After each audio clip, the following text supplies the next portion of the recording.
Hi hello ಎಲ್ರಿಗೂ ನಮಸ್ಕಾರ, welcome back to my channel. ನೀವು ನೋಡ್ತಿದ್ದಲ್ಲ ಹರ್ಷಿತಾ ವೀರೇಶ್ ವ್ಲಾಗ್ಸ್. ಸೊ ಇವತ್ತಿನ ವ್ಲಾಗ್ ಏನಪ್ಪ ಅಂತಂದರೆ what I eat in a day. So already ತಮ್ಮನೇಲಲ್ಲಿ ನೋಡಿರ್ತೀರ ಏನಪ್ಪ ವಿಷಯ ಅಂತ ಅಂದ್ಬಿಟ್ಟು. ನಾನು ಇವತ್ತು ಏನೇನೆಲ್ಲ ತಿಂತೀನಿ ಬೆಳಗಿಂದ ಸಂಜೆವರೆಗೂ, ಅಂದರೆ ನನ್ನ ಈಟಿಂಗ್ ವಿಂಡೋ ಯಾವ ಥರ ಇರುತ್ತೆ ಅಂತ ಅಂದ್ಬಿಟ್ಟೆಲ್ಲ ನಿಮ್ಮ ಜೊತೆ ಶೇರ್ ಮಾಡ್ಕೊತೀನಿ. ನಾನು ಇದರಲ್ಲಿ ವಿಷಯ ಹೇಳಬೇಕೋ ಬೇಡವೋ ಅಂತ ಗೊತ್ತಾಗ್ತಿಲ್ಲ. ಬಿಕಾಸ್ ನನಗೆ PCOS ಇರೋದ್ರಿಂದ ನಾನು ಯಾವ ಥರ ಡಯಟ್ ಮಾಡಿದ್ರೆ ಅಥವಾ ಫುಡ್ನ ಇಂಟೇಕ್ ಮಾಡಿದ್ರೆ ನನ್ನ PCOS ಕಮ್ಮಿ ಆಗುತ್ತೆ ಅಂತ ಅಂದ್ಬಿಟ್ಟು ಈ ವಿಡಿಯೋನಲ್ಲೇ ನಿಮಗೆ ತೋರಿಸಿದ್ದೀನಿ. ಐನೋ ತುಂಬ ಜನಕ್ಕೆ ಇದು ಎಂಬ್ಯಾರಿಸಂಗ್ ಆಗಿರ್ಬೋದು, but it is not. Because ಇವಾಗ ತುಂಬ ಕಾಮನ್ ಆಗಿಬಿಟ್ಟಿದೆ PCOS ಆ್ಯಂಡ್ PCOD, ಥೈರಾಯ್ಡ್ ಅದೆಲ್ಲ ಜಾಸ್ತಿ ಆಗಿದೆ. ಸೊ ನಾವು ಹೇಳ್ಕೊಳ್ದೇ ಇರೋರು ತುಂಬ ಜನ ಇದ್ದಾರೆ.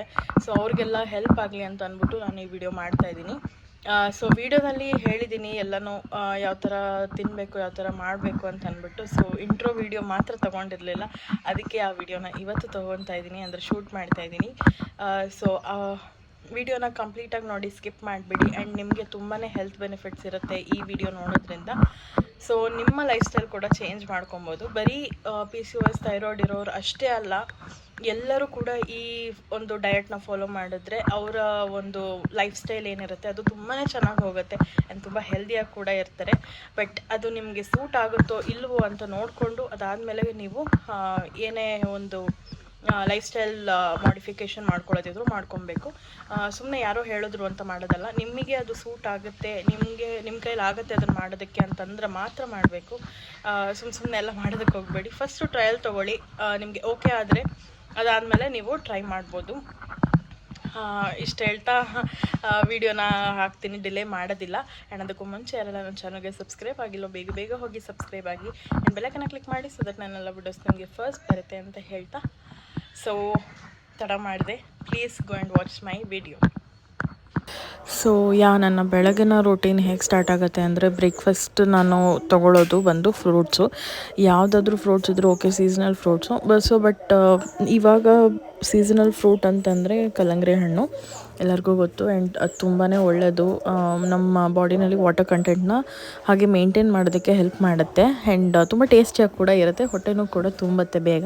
ಸೊ ನಾನು ಅದಕ್ಕೆ ಇದನ್ನು ಪ್ರಿಫರ್ ಮಾಡ್ತೀನಿ ತಿನ್ನೋದಕ್ಕೆ. ಸೊ ಬೆಳಗ್ಗೆ ಹೊತ್ತು ಒಂದು ದೊಡ್ಡ ಬೌಲಲ್ಲಿ ಇದನ್ನು ಸಣ್ಣ ಪೀಸಾಗಿ ಕಟ್ ಮಾಡಿಬಿಟ್ಟು ಅದನ್ನು ಹಾಕ್ಕೊಂಡು ನಾನು ತಿಂತೀನಿ. ಅದಕ್ಕೆ ಉಪ್ಪು ಖಾರ ಏನೂ ಹಾಕೋದಿಲ್ಲ, ಹಾಗೇ ತಿನ್ನಬೇಕು. ಫ್ರೂಟ್ಸ್ ಆಗಿರ್ಬೋದು, ವೆಜಿಟೇಬಲ್ಸ್ ಆಗಿರ್ಬೋದು, ಅಂದರೆ ಸಲಾಡ್ ಮಾಡ್ಕೊಂಡಾಗ ಬೇರೆ, ಈ ಥರ ಬೇರೆ ಫ್ರೂಟ್ಸ್ ಅಂದರೆ ಸಿಂಗಲ್ ಫ್ರೂಟ್ಸ್ ತಿಂದಾಗ ಆ ಥರ ಉಪ್ಪು ಖಾರ ಎಲ್ಲ ಹಾಕ್ಕೊಬಾರ್ದು. ಮೇಯ್ನಾಗಿ ಫ್ರೂಟ್ಸಿಗೆ ಉಪ್ಪು ಖಾರ ಪೆಪ್ಪರ್ ಏನೂ ಹಾಕ್ಕೊಬಾರ್ದು, ಹಾಗೆ ರಾ ಆಗಿ ತಿನ್ನಬೇಕು, ಅದು ತುಂಬಾ ಒಳ್ಳೆಯದು. ಸೊ ನನ್ನ ಬ್ರೇಕ್ಫಾಸ್ಟ್ ಟೈಮಿಂಗ್ಸ್ ಬಂದ್ಬಿಟ್ಟು ಬೆಳಗ್ಗೆ 11 o'clock. ನಾನು ಬಂದು ಇಂಟರ್ಮಿಟೆಡ್ ಫಾಸ್ಟಿಂಗ್ನ ಮಾಡ್ತಾಯಿದ್ದೀನಿ. ಸೊ ಇಂಟರ್ಮಿಟೆಡ್ ಫಾಸ್ಟಿಂಗ್ ಯಾರಿಗೆಲ್ಲ ಗೊತ್ತಿಲ್ಲ ಏನು ಅಂತ ಅಂದರೆ ಅದು ಸೊ ಒಂದು ಪರ್ಟಿಕ್ಯುಲರ್ ಟೈಮಲ್ಲಿ ನಾವು ತಿಂತೀವಿ, ಅಂದರೆ ಅದನ್ನು ಈಟಿಂಗ್ ವಿಂಡೋ ಅಂತ ಕರೀತೀವಿ. 12 ಇನ್ನು ಬಾಕಿ ಟೈಮ್ ನಾವು ಫಾಸ್ಟಿಂಗ್ 14 ಮಾಡ್ತಾರೆ, ಒಬ್ಬೊಬ್ರು 16 ಬರೀ ನೀರಲ್ಲೇ ಮಾಡ್ತಾರೆ. ಅಂದರೆ ಏನಂತಂದರೆ 8 hours ಮಾತ್ರ ನಾವು ಊಟ ಮಾಡ್ಬೋದು, ಇನ್ನು ಬಾಕಿ 16 hours ಶುಗರ್ ಕಂಟೆಂಟ್ ಫಾಸ್ಟಿಂಗಲ್ಲಿ ಡ್ರಿಂಕ್ಸ್ ಆಗಿರ್ಬೋದು. ಸೊ ನಾನು ಬಂದು ಮಾಡ್ತಿರೋದು 16:8, ಅಂದರೆ 8:16. ಅದರಲ್ಲಿ ತುಂಬ ವಿಧದ ವಿಂಡೋ.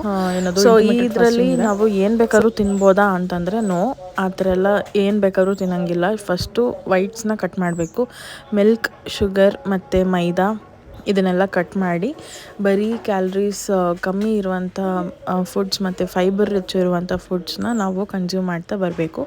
ಆವಾಗ ಚೆನ್ನಾಗಿ ಇನ್ನೂ ವರ್ಕ್ ಆಗುತ್ತೆ. ಸೊ ಫೈನಲ್ ಆಗಿ ನನ್ನ ಒಂದು ಕಲ್ಲಂಗಡಿ ಹಣ್ಣು ಫ್ರೂಟ್ ಬೌಲ್ ಏನಿದೆ ಅದು ರೆಡಿಯಾಗಿದೆ. ಇದನ್ನು ತಿಂದ್ಬಿಟ್ಟು ನಾನು ಮತ್ತೆ ನಿಮಗೆ ಸಿಗ್ತೀನಿ.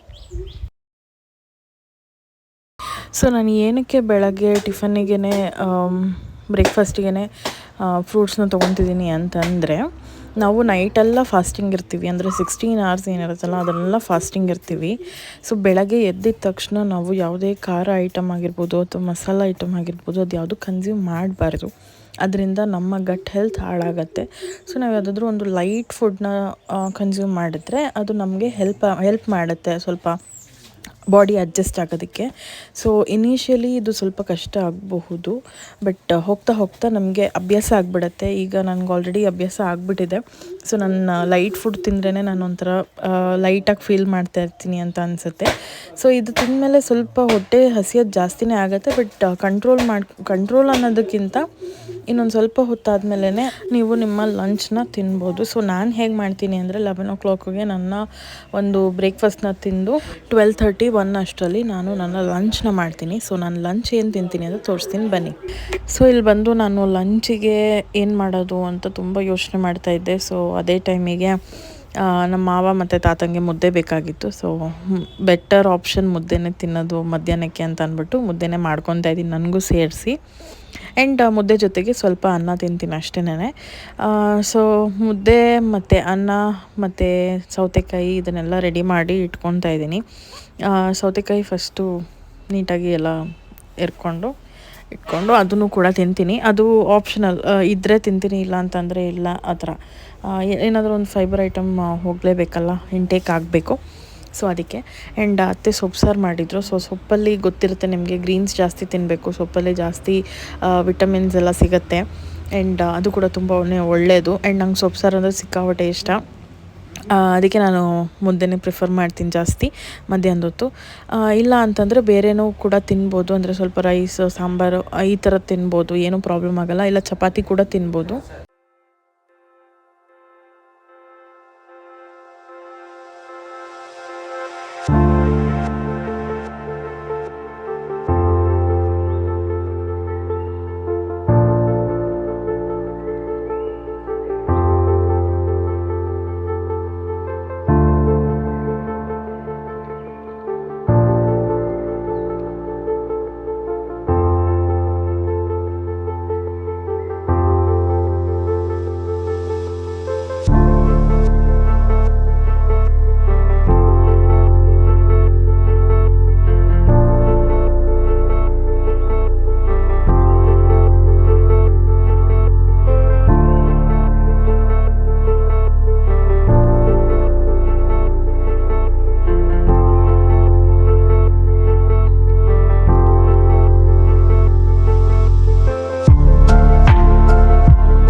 ಸೊ ಮಧ್ಯಾಹ್ನ ಲಂಚ್ ಆದಮೇಲೆ ಮತ್ತೆ ನಾನೇನೂ ತಿನ್ನೋದಕ್ಕೆ ಹೋಗಲಿಲ್ಲ.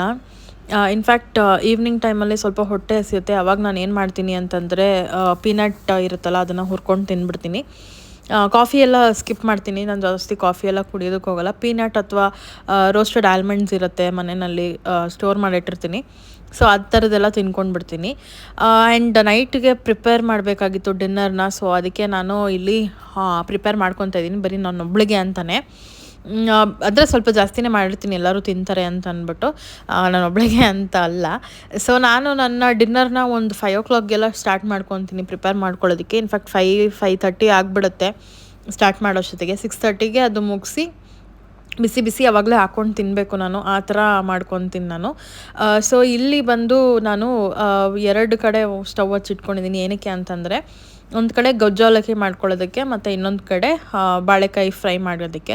ಬಾಳೆಕಾಯಿ ಮಿಕ್ಕಿತ್ತು, ಸೊ ಅದು ಹಣ್ಣಾಗಿಬಿಡುತ್ತೆ ಹಾಗೆ ಬಿಟ್ಟರೆ ಅಂದ್ಬಿಟ್ಟು ಅದನ್ನು ಚಿಕ್ಕ ಚಿಕ್ಕದಾಗಿ ಕಟ್ ಮಾಡಿ ಸೈಡ್ಸ್ಗಾಗುತ್ತೆ ಅಂದ್ಬಿಟ್ಟು ಫ್ರೈ ಮಾಡಿ ಇಟ್ಕೊಂಡೆ.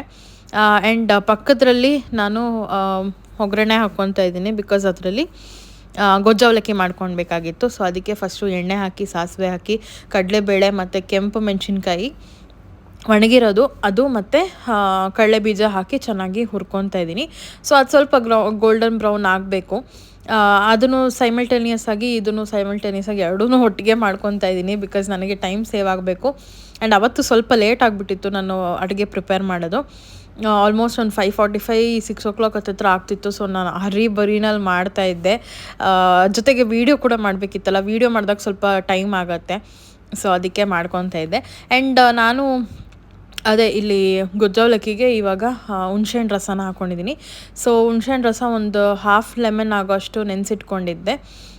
ಅದನ್ನು ನೀರಲ್ಲಿ ಕಲಿಸ್ಬಿಟ್ಟು ಅಂದರೆ ಸ್ವಲ್ಪ ಹೊತ್ತು ನೆನೆಸ್ಬಿಟ್ಟು ಕಲಸಿ ಅದಾದಮೇಲೆ ಅದನ್ನು ಹಾಕ್ಕೊತಾ ಇದ್ದೀನಿ. ಜೊತೆಗೆ ಇಲ್ಲಿ ಖಾರದ ಪುಡಿ ಹಾಕ್ಕೊತಾ ಇದ್ದೀನಿ, ಅಂದರೆ ಬೇಳೆ ಸಾಂಬಾರು ಪುಡಿ ಅದನ್ನು ಹಾಕ್ಕೊತಾ ಇದ್ದೀನಿ ಟೇಸ್ಟಿಗೆ. ಯಾವುದಾದ್ರೂ ಸಾಂಬಾರು ಪುಡಿ ಹಾಕ್ಕೊಬೋದು, ನಿಮ್ಮ ಮನೇಲಿ ಮಾಡೋವಂಥ ಬೇಳೆ ಸಾಂಬಾರು ಪುಡಿ ಅಥವಾ ಸಾಂಬಾರು ಪುಡಿ ಯಾವುದಾದ್ರೂ ಹಾಕ್ಕೊಂಡು ಅದಕ್ಕೆ ಚೆನ್ನಾಗಿ ಮಿಕ್ಸ್ ಮಾಡ್ಕೊಬೋದು. ನಾನು ಅದನ್ನು 1/4 ಸ್ಪೂನ್ ಹಾಕಿದ್ದೀನಿ. ನಾನು ಮಾಡ್ತಿರೋದು ಬಂದು ಒಂದಿಬ್ಬರಿಗೆ ಆಗುತ್ತೆ. ನಂಗೆ ಗೊತ್ತಿಲ್ಲ ಎಷ್ಟು ಜನ ಗೊತ್ತಿದೆಯೋ ಗೊತ್ತಿಲ್ವೋ ಅಂತ, ಈ ಥರ ಗೊಜ್ಜು ಅವಲಕ್ಕಿ ಮಾಡ್ತಾರೆ ಅಂತ ಅಂದ್ಬಿಟ್ಟು ತುಂಬ ಟೇಸ್ಟಿಯಾಗಿರುತ್ತೆ. ಬಟ್ ಏನಂದರೆ ಬಿಸಿ ಬಿಸಿ ಇದ್ದಾಗಲೇ ತಿನ್ಕೊಂಡು ಬಿಡಬೇಕು, ಆಮೇಲೆ ಅಂದರೆ ಸ್ವಲ್ಪ ಆರೋದಾಗಿ ತಿನ್ನೋದಕ್ಕಾಗಲ್ಲ, ಗೊತ್ತಲ್ಲ ಅವಲಕ್ಕಿ ಹೆಂಗಿರುತ್ತೆ ಅಂತ. ಸೊ ನಾನಿವಾಗ ಬಂದು ಸ್ವಲ್ಪ ಬೆಲ್ಲ ಆ್ಯಡ್ ಮಾಡ್ಕೊತಿದ್ದೀನಿ. ಅದಕ್ಕೆ ಬೆಲ್ಲ ಹಾಕಿದ್ರೇ ಟೇಸ್ಟು ಗೊಜ್ಜು ಅವಲಕ್ಕಿಗೆ, ಇಲ್ಲಾಂದರೆ ಖಾರ ಖಾರ ಹಂಗೆ ಹೊಡಿತಾ ಇರುತ್ತೆ. ಸೊ ಬೆಲ್ಲ ಹಾಕ್ಕೊಂಡು ಫುಲ್ ಪುಡಿ ಮಾಡಿ ಆದರೂ ಹಾಕ್ಕೊಬೋದು ಬೆಲ್ಲ, ಅಥವಾ ಹಾಗೆ ಹಾಕ್ಕೊಂಡು ಮಾಡ್ಕೊಬೋದು. ಸೊ ಈ ಕಡೆ ಬಾಳೆಕಾಯಿ ಸ್ವಲ್ಪ ಎಲ್ಲ ಕಚ್ಕೊಳ್ಳುತ್ತೆ ಕೆಳಗಡೆ. ನಾನು ತುಂಬ ಕಮ್ಮಿ ಆಯಿಲ್ ಹಾಕಿದ್ದೆ ಬಾಳೆಕಾಯಿಗೆ, ಆಯಿಲ್ ಜಾಸ್ತಿ ಹಾಕಬಾರ್ದು ಅಂತ ಅಂದ್ಬಿಟ್ಟು. ಸೊ ಡಯಟ್ ಮಾಡಬೇಕಾದ್ರೆ ಅದೊಂದು ನೋಡ್ಕೊಳ್ಳಿ, ಆಯಿಲ್ ಜಾಸ್ತಿ ಯೂಸ್ ಮಾಡಬೇಡಿ, ರಿಫೈನ್ಡ್ ಆಯಿಲು ಅದೆಲ್ಲ ಜಾಸ್ತಿ ಯೂಸ್ ಮಾಡೋದು ಬೇಡ ನನ್ನ ಪ್ರಕಾರ. ಸೊ ತುಪ್ಪ 1 ಸ್ಪೂನ್ ಯೂಸ್ ಮಾಡ್ಬೋದು ಮಧ್ಯಾಹ್ನದ ಹೊತ್ತು ಅಥವಾ ಸಾಯಂಕಾಲದ ಹೊತ್ತು ತಿನ್ನೋದಕ್ಕೆ.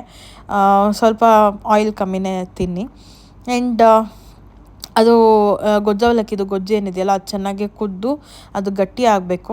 ನಾನು ಆ್ಯಕ್ಚುಲಿ ಅದಕ್ಕೆ ಏನದು ಅವಲಕ್ಕಿನ ಫಸ್ಟು ರುಬ್ಬಿಟ್ಟು, ಅಂದರೆ ಒಂದು ಸತಿ ಮಿಕ್ಸಿನಲ್ಲಿ ರುಬ್ಕೊಂಡ್ರೆ ಸಾಕು, ತುಂಬ ಪುಡಿಯಾಗೋದು ಬೇಡ, ತರಿಯಾಗಾದರೆ ಸಾಕು. ಅದನ್ನು ರುಬ್ಕೊಂಡು ನೀರಲ್ಲಿ ಸ್ವಲ್ಪ ಹೊತ್ತು ನೆನೆಸ್ಬಿಟ್ಟು ಅದನ್ನು ಸ್ಟ್ರೈನ್ ಮಾಡಿ ತೆಗೆದು ಇಟ್ಕೊಂಡಿರ್ತೀನಿ. ಫುಲ್ ನೀರೆಲ್ಲ ಚೆನ್ನಾಗಿ ಹಿಂಡ್ಬಿಡ್ಬೇಕು, ಆ ಥರ ಮಾಡಿ ಇಟ್ಕೊಂಡಿರ್ತೀನಿ. ಅದು ನೆಕ್ಸ್ಟ್ ಹಾಕ್ತೀನಿ. ಸೊ ಆ ಗೊಜ್ಜಿಗೆ ಸ್ವಲ್ಪ ಉಪ್ಪು ಹಾಕಿದ್ದೆ ಆಗಲೇ ನೋಡಿರ್ತೀರ. ಸೊ ಇವಾಗ ಈ ಒಂದು ಪಲ್ಯಕ್ಕೆ ಸ್ವಲ್ಪ ಖಾರದ ಪುಡಿ ಹಾಕಿದ್ದೀನಿ. ಖಾರದ ಪುಡಿ ಅಂದರೆ ಮಾಮೂಲಿ ಚಿಲ್ಲಿ ಪೌಡರ್, ಅಲ್ಲಿ ಅಂಗಡಿನೆಲ್ಲ ಸಿಗುತ್ತಲ್ಲ ಬಾಡಿಗೆ ಮೆಣಸಿನ್ಕಾಯಿದು ಪೌಡರು, ಸೊ ಅದನ್ನು ಹಾಕ್ತಾಯಿದ್ದೀನಿ. ಅದನ್ನು ಹಾಕಿ ಒಂದು ಮಿಕ್ಸ್ ಕೊಟ್ಕೊಳ್ಳಿ ಚೆನ್ನಾಗಿ.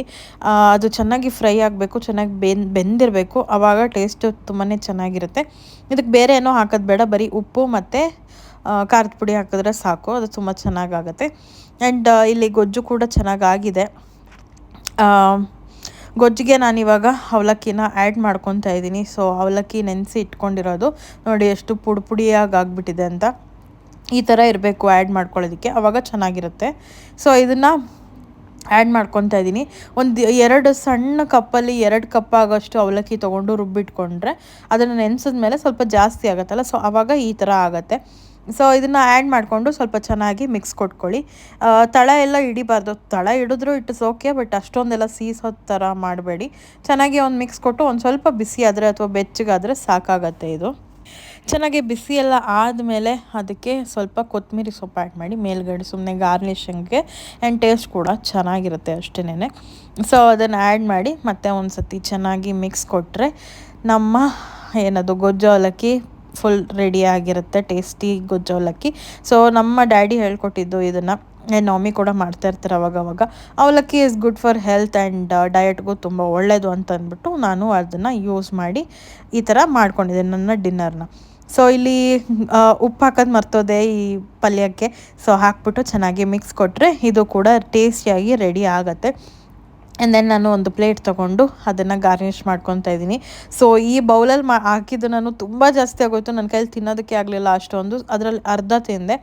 ಸೊ ಯಾರಾದ್ರು ತಿನ್ನಂಗಿದ್ರೆ ಸ್ವಲ್ಪ ತಿನ್ನಿ. ಆ್ಯಂಡ್ ಅದು ಫಿಲ್ಲಿಂಗಾಗಿ ಕೂಡ ಇರುತ್ತೆ ಕೊನೆ, ಅಂದರೆ ಸ್ವಲ್ಪ ಜಾಸ್ತಿ ಟೈಮ್ವರೆಗೂ ಫಿಲ್ಲಿಂಗಾಗಿ ಇರುತ್ತೆ. ಇದೆಲ್ಲ ಹಾಕೊಂಡ್ಮೇಲೆ ನಾನು ಇಲ್ಲಿ 2 ಸ್ಲೈಸ್ ಆಗೋಷ್ಟು ಕುಕುಂಬರ್ನ ಇಟ್ಕೊತಾ ಇದ್ದೀನಿ. ಸೊ ತುಂಬ ಚೆನ್ನಾಗಿದೆ ನೋಡಿ, ಎಷ್ಟು ಚೆನ್ನಾಗಿ ಕಾಣ್ತಿದ್ದಲ್ಲ ಪ್ಲೇಟು. ಆ ಥರ ಇದ್ದರೆ ತಿನ್ನೋದಕ್ಕೆ ತುಂಬ ಚೆನ್ನಾಗಿ ಅನಿಸುತ್ತೆ, ಆ್ಯಂಡ್ ಹೆಲ್ದಿಯಾಗಿ ಕೂಡ ಇದೆ ಅಂತ ಅನಿಸುತ್ತೆ. ಸೊ ಟೇಸ್ಟ್ ನೋಡಿದಾಗ ತುಂಬಾ ಚೆನ್ನಾಗಾಗಿತ್ತು. ಆ್ಯಂಡ್ ಬೀರೇಶ್ ಕೂಡ ಇದನ್ನು ಇಷ್ಟಪಟ್ಟು ತಿಂತಾರೆ. ನಮ್ಮ ಅತ್ತೆ ಕೂಡ ತಿಂದರು, ಚೆನ್ನಾಗಿದೆ ಅಂತ ಅಂದರು. ಆ್ಯಂಡ್ ಬಾಳೆಕಾಯಿನೂ ಅಷ್ಟೇ ತುಂಬ ಚೆನ್ನಾಗಿ ಬೆಂದಿತ್ತು, ತುಂಬ ಸಾಫ್ಟಾಗಿತ್ತು. ಉಪ್ಪು ಖಾರ ಎಲ್ಲ ಚೆನ್ನಾಗಿ ಹಿಡ್ದಿತ್ತು. ನಂಗೆ ತುಂಬಾ ಇಷ್ಟ ಆಯಿತು. ಒಂಥರ ಒಳ್ಳೆ ಮೀಲ್, ಹೊಟ್ಟೆಗೆ ಒಳ್ಳೆ ಮೀಲ್ ಕೊಟ್ಟಂಗೆ ಆಯಿತು. ಸೊ ಅದೆಲ್ಲ ಆದಮೇಲೆ ನಾನು 6:30ಗೆಲ್ಲ ಊಟ ಮುಗಿಸ್ತೀನಿ, ಮತ್ತು 8:15 ಕರೆಕ್ಟಾಗಿ ನಾನು ವಾಕಿಂಗ್ಗೆ ಹೋಗ್ತೀನಿ. ಬಿಕಾಸ್ ಊಟ ಆಗಿದ್ದು 2 hours ಅಥವಾ 3 hours ಆದಮೇಲೆ ಸ್ವಲ್ಪ ಲೈಟಾಗಿ ವಾಕ್ ಮಾಡಬೇಕಲ್ವ, ಸೊ ಅದಕ್ಕೆ ವಾಕಿಂಗ್ಗೆ ಅಂತ ಹೋಗ್ತೀನಿ. ಸೊ ಇವತ್ತು ನನ್ನ ಜೊತೆ ರಾಣಿನೂ ಬಂದಿದ್ಲು, ಆ್ಯಂಡ್ ನಮ್ಮನೆ ಬಾಡಿಗೆ ಮನೆ ಹುಡುಗಿನೂ ಬಂದಿತ್ತು. ಸೊ ಒಂದು ಲೈಟಾಗಿ ವಾಕಿಂಗ್ ಹೋಗಿ ಬರೋಣ ಅಂತ ಹೋಗ್ತಾಯಿದ್ದೀವಿ. ಸೊ ಈ ವಿಡಿಯೋ ಇಲ್ಲಿಗೆ ಎಂಡ್ ಮಾಡ್ತೀನಿ. ಐ ಹೋಪ್ ನಿಮಗೆ ನನ್ನ ಈ ಡಯಟ್ ವಿಡಿಯೋ ತುಂಬಾ ಇಷ್ಟ ಆಗಿದೆ ಅಂತ. ಇಷ್ಟ ಆಗಿದ್ದಲ್ಲಿ ಲೈಕ್ ಮಾಡಿ, ಶೇರ್ ಮಾಡಿ, ಕಮೆಂಟ್ ಮಾಡಿ, ಆ್ಯಂಡ್ ಸಬ್ಸ್ಕ್ರೈಬ್ ಮಾಡ್ಕೊಳ್ಳಿ, ಆ್ಯಂಡ್ ಬೆಲ್ ಐಕಾನ್ನ ಕ್ಲಿಕ್ ಮಾಡಿ, ಸೊ ದಟ್ ನನ್ನೆಲ್ಲ ವಿಡಿಯೋಸ್ ನಿಮಗೆ ಫಸ್ಟ್ ಬರುತ್ತೆ ಅಂತ ಹೇಳ್ತಾ thank you so much for watching. Bye.